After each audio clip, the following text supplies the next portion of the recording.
पंकजाताई निवडून आल्यास पुढच्या 50 वर्षांचा विकास 5 वर्षात केला जाईल असा दावा राज्याचे कृषी मंत्री धनंजय मुंडे यांनी केला। बीड लोकसभा निवडणुकीतील महायुतीच्या उमेदवार पंकजाताई मुंडे यांनी उमेदवारी अर्ज दाखल केल्यानंतर आयोजित विजयी संकल्प सभेत ते बोलत होते। बीड जिल्ह्यातील जनतेने आजवर जाती धर्मांच्या राजकारणाला थारा न देता विकासाच्या मुद्द्यावर विविध जाती धर्मातील लोकप्रतिनिधींना निवडून दिले। स्वर्गीय मुंडे साहेबांच्या नेतृत्वात मुंडे घराण्याने देखील बीड जिल्ह्यात या राज्यात विविध जाती धर्मातील नेतृत्वांना संधी उपलब्ध करून देत आमदार खासदार केलं असं धनंजय मुंडे म्हणाले।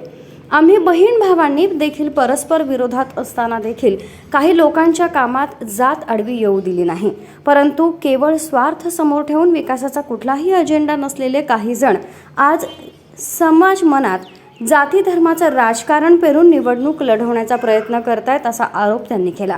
बीड जिल्ह्यातील जनता केंद्र व राज्य सरकारच्या माध्यमातून जिल्ह्याचा सर्वांगीण विकास साधण्यासाठी महायुतीच्या उमेदवाराला भरघोस मतांनी विजयी करेल असा विश्वास यावेळी व्यक्त केला। दुर्दैव योगायोगानं 3 जून ही स्वर्गीय मुंडे साहेबांची पुण्यतिथी आहे, मात्र 4 जूनला बीड जिल्ह्यातील जनता पंकजाताईंना विक्रमी मताधिक्यानं विजयी करून स्वर्गीय साहेबांना गुलाल अर्पण करेल असा विश्वास त्यांनी व्यक्त केला।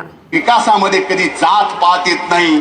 आज हे मोठे सगळे हायवे झाले, तुमच्या आजूबाजूच्या जमिनीचे भाव वाढले का नाही? गळ्याचे अंग सांगा, गळ्याचे अंग सांगा, किती पटानं वाढले? 10 वर्षात 10 पटीनं। अरे पंकजाताईला या ठिकाणी तुम्ही संधी दिली तर पुढच्या 50 वर्षात 50 वर्षाचं 5च वर्षात या ठिकाणी पूर्ण करून द्यायची जबाबदारी आहे। अरे ही दोन्हीची जोड आहे।